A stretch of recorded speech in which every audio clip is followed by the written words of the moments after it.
Hey everyone, today I'm going to teach you how to add a video intro to OBS. So let's get started with this quick tutorial. First, open your OBS app on your computer. Once you have OBS launched and ready, direct your attention to the bottom left corner of your screen where you'll find the Sources panel.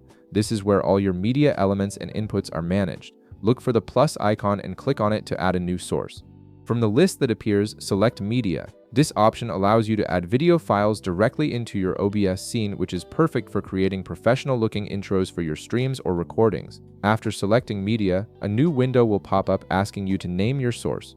You can rename it if you want to keep things organized. For example, you might type something like intro video so you can easily identify it later. Alternatively, you can just leave the default name as is. Once you're satisfied with the name, click OK to proceed to the next step.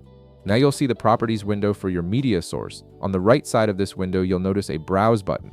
Click on this button to open your computer's File Explorer. This is where you'll locate the video file you want to use as your intro.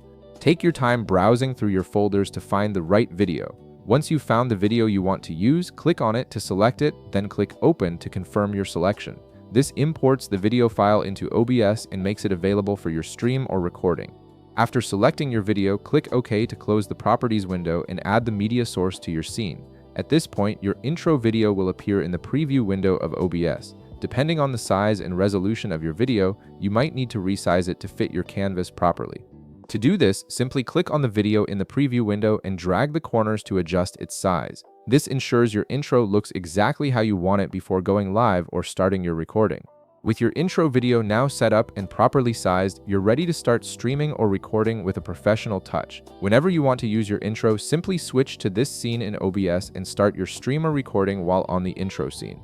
Your audience will see the video play before your main content begins, adding that extra polish to your broadcast. And there you have it. You've successfully added a video intro to OBS. If this video helped you out, be sure to leave a like, subscribe, and I'll see you in the next one.